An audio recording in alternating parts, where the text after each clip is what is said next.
اعوذ باللہ من الشیطان الرجیم بسم اللہ الرحمن الرحیم۔ شروع اللہ کے پاک نام سے جو بڑا مہربان اور نہایت رحم کرنے والا ہے۔ سرور انبیاء صلی اللہ علیہ وآلہ وسلم کے پیارے غلاموں، السلام علیکم۔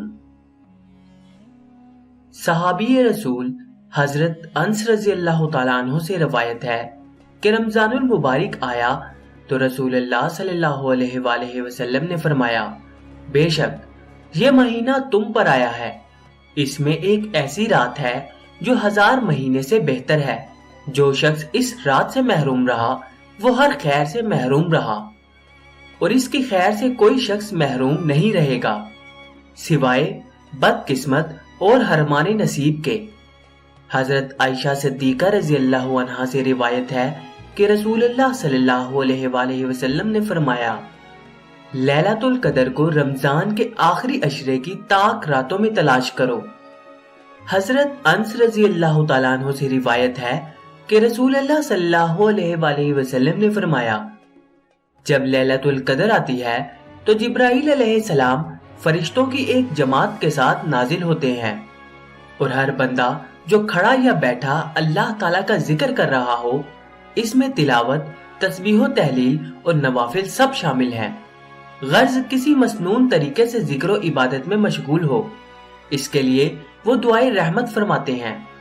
حضرت عائشہ رضی اللہ تعالیٰ عنہ سے روایت ہے کہ میں نے عرض کیا، یا رسول اللہ صلی اللہ علیہ وآلہ وسلم، یہ فرمائیے کہ اگر مجھے یہ معلوم ہو جائے کہ یہ رات لیلۃ القدر ہے تو میں کیا پڑھا کروں؟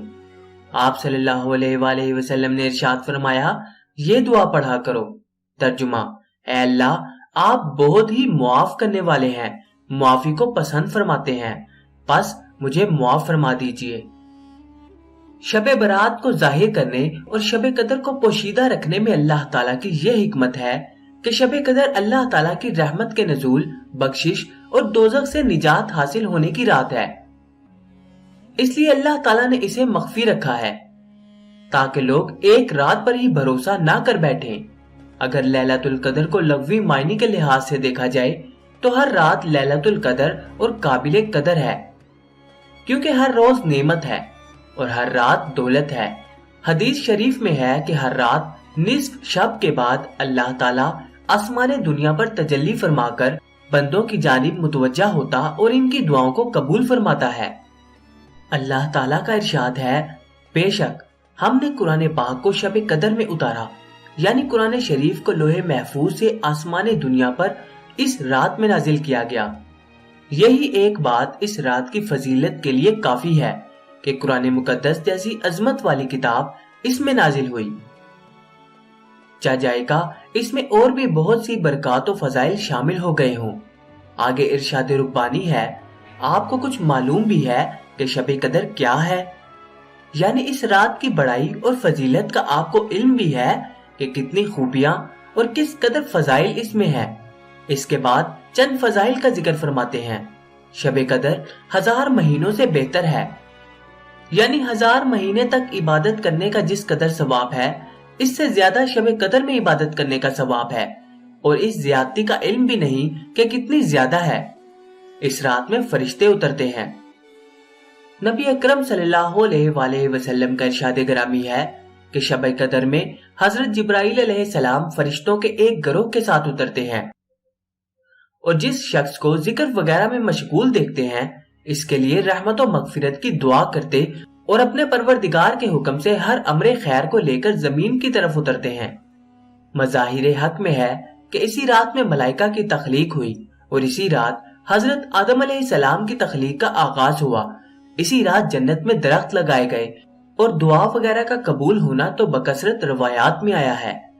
ایک روایت میں ہے کہ اسی رات حضرت عیسیٰ علیہ السلام آسمان پر اٹھائے گئے، اور اسی رات بنی اسرائیل کی توبہ قبول ہوئی۔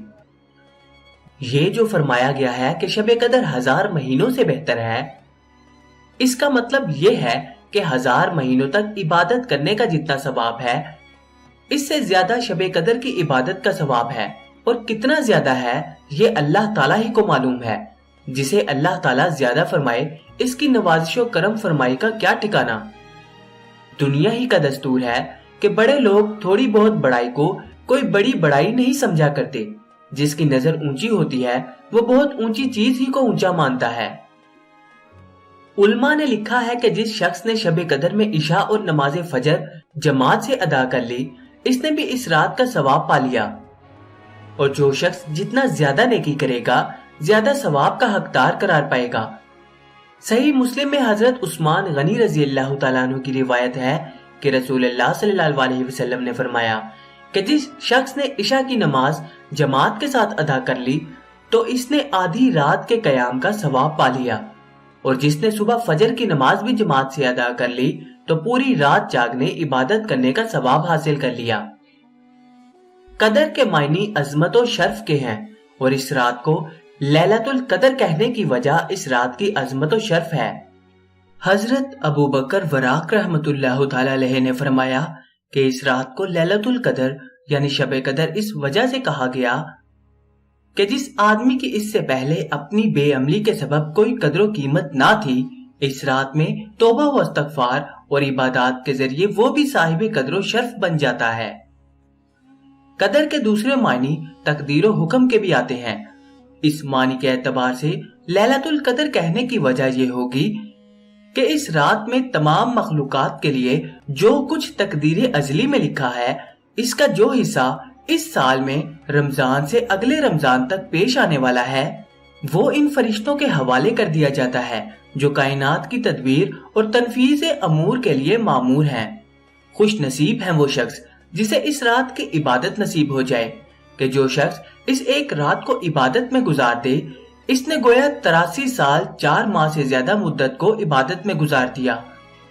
اس اضافے کا بھی حال معلوم نہیں کہ 1000 مہینے کتنے ماہ سے افضل ہے. عربوں کے یہاں اس زمانے میں 1000 سے آگے گنتی نہ تھی. اللہ جل شانہ کا حقیقتاً بہت ہی بڑا انعام ہے کہ قدردانوں کے لیے یہ ایک بے بہا نعمت عطا فرمائی. در منصور میں حضرت انس رضی اللہ تعالیٰ عنہ سے حضور علیہ الصلوۃ والسلام کا یہ ارشاد مبارک نقل کیا گیا ہے کہ شب قدر اللہ تعالیٰ نے میری امت کو عطا فرمائی ہے، یہ پہلی امتوں کو نہیں ملی. اس بارے میں مختلف روایات ہیں کہ اس انعام کا سبب کیا ہوا. بعض احادیث میں وارد ہوا کہ نبی کریم صلی اللہ علیہ وسلم نے گزشتہ امتوں کی عمروں کو دیکھا کہ ان کی عمریں بہت تھیں اور آپ علیہ الصلوۃ والسلام کی امت کی عمریں بہت تھوڑی ہیں. اگر وہ نیک اعمال میں ان کی برابری کرنا چاہیں تو ناممکن تھا. اس سے اللہ کے پیارے نبی صلی اللہ علیہ وسلم کو افسوس ہوا. اس کی تلافی میں یہ رات مرحمت ہوئی کہ اگر کسی خوش نصیب کو یہ راتیں بھی نصیب ہو جائیں اور وہ انہیں عبادت میں گزار دے تو گویا اس نے ہزاروں سال سے بھی زیادہ کامل وقت اللہ کی عبادت میں گزار دیا. بعض روایات سے معلوم ہوتا ہے کہ نبی کریم صلی اللہ علیہ وسلم نے بنی اسرائیل کے 4 حضرات کا ذکر فرمایا کہ یہ سب 80 برس تک اللہ کی عبادت میں مشغول رہے اور پلک جھپکنے کے برابر بھی اللہ کی نافرمانی نہیں کی. اس پر صحابہ کرام رضی اللہ تعالیٰ عنہ کو حیرت ہوئی. پھر حضرت جبرائیل علیہ السلام حاضر خدمت ہوئے اور سورہ قدر نازل ہوئی. اس کے علاوہ اور بھی روایات ہیں.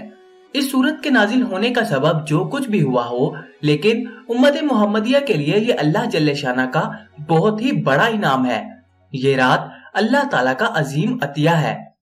اس میں عمل بھی اسی کی توفیق سے میسر ہوتا ہے. حضرت ابو ہریرہ رضی اللہ تعالیٰ عنہ سے روایت ہے، وہ فرماتے ہیں کہ رسول اللہ صلی اللہ علیہ وسلم نے ارشاد فرمایا جو شخص شب قدر میں ایمان کے ساتھ اور ثواب کی نیت سے عبادت کے لیے کھڑا ہو اس کے پچھلے تمام گناہ معاف ہو جاتے ہیں. شب قدر کو مخفی رکھنے کا راز، جو چیز جتنی قیمتی اور اہم ہوتی ہے وہ اتنی ہی زیادہ محنت سے حاصل ہوتی ہے، تو شب قدر جیسی قیمتی دولت بھلا بغیر محنت کے کیسے ہاتھ لگ سکتی تھی؟ اس لیے اس کے تعین کو مخفی رکھا گیا. 5 چیزیں پوشیدہ رکھی گئی ہیں. شب قدر کے بارے میں قطعی خبر اس لیے نہیں دی گئی کہ کوئی شخص اس رات پر ہی بھروسہ نہ کر لے اور ایسا نہ کہے کہ میں نے اس رات میں جو عمل کر لیا وہ 1000 مہینے سے بہتر ہے. چنانچہ اللہ تعالیٰ نے مجھے بخش دیا، مجھے یہ درجہ عطا ہوا، میں ضرور جنت میں جاؤں گا. ایسا خیال اسے سست نہ بنا دے، وہ اللہ سے غافل نہ ہو جائے. ایسا کرنے سے دنیاوی امیدیں اس پر غلبہ پا لیں گی اور وہ اسے ہلاک کر دیں گی. یہی وجہ ہے کہ اللہ تعالیٰ نے لوگوں کو ان کی عمر کے بارے میں بھی بے خبر رکھا. اگر ہر شخص کو اپنی عمر کا پتہ ہو جاتا تو وہ کہتا کہ ابھی تو مرنے میں بہت وقت باقی ہے، اس وقت دنیاوی لطف اٹھا لیں، موت کا وقت قریب آئے گا تو توبہ کر لیں گے، خدا کی عبادت کر لیں گے اور نیکوکار بن جائیں گے۔ عمر سے اس لیے بے خبر رکھا گیا کہ انسان ہر وقت ڈرتا رہے اور نیک کام کرے، ہمیشہ توبہ کرے، اور جو شخص ایسا کرے گا اسے دنیا کی لذتیں حاصل ہوں گی اور آخرت میں وہ اللہ کے عذاب سے بچ جائے گا۔ بعض لوگ یہ سوچتے ہیں کہ پوری رات کا جاگنا تو مشکل ہے اور تھوڑی بہت دیر جاگنے یعنی عبادت کرنے سے کیا فائدہ؟ یہ خیال غلط ہے۔ اگر رات کے اکثر حصے میں جاگنا اور عبادت نصیب ہو جائے تو انشاءاللہ یہ فضیلت حاصل ہو جائے گی۔ ہم اور آپ جانتے ہیں کہ گزشتہ رمضان المبارک میں کتنے لوگ ایسے تھے جو آج دنیا میں نہیں ہیں، اور وہ رمضان ان کا آخری رمضان تھا۔ ہمیں کیا خبر کہ آئندہ رمضان تک ہم میں سے کون زندہ رہے گا۔ بہرحال ہر شخص کو اپنی ہمت اور وسعت کے موافق تمام سال اس کی تلاش میں کوشش کرنی چاہیے، نہ ہو سکے تو رمضان بھر، یہ جستجو بھی نہ ہو سکے تو عشرۂ اخیرہ کی تاک راتوں کو ہاتھ سے نہ جانے دیں، اور اگر خدا نخواستہ یہ بھی نہ ہو سکے تو 27ویں شب کو تو بہرحال غنیمت سمجھنا ہی چاہیے۔ اگر تائید ایزدی شامل حال ہے اور کسی خوش نصیب کو یہ میسر ہو جائے تو پھر تمام دنیا کی نعمتیں اور راحتیں اس کے مقابلے میں ہیچ ہیں۔ اگر میسر نہ ہو تو تب بھی اجر سے خالی نہیں۔ بالخصوص مغرب و عشاء کی نماز جماعت سے مسجد میں ادا کرنے کا اہتمام تو ہر شخص کو تمام سال ہی ضرور کرنا چاہیے کہ اگر خوش قسمتی سے شب قدر میں یہ 2 نمازیں جماعت سے میسر ہو جائیں تو کس قدر باجماعت نمازوں کا ثواب ملے گا۔ اللہ تعالیٰ کا کس قدر بڑا انعام ہے کہ کسی دینی کام میں اگر کوشش کی جائے تو کامیابی نہ ہونے کی صورت میں بھی اس کوشش کا اجر ضرور ملتا ہے۔ فضائل رمضان احادیث میں شب قدر کی کچھ نشانیاں بتائی گئی ہیں، جس رات میں وہ نشانیاں پائی جائیں سمجھ لو یہ شب قدر ہے۔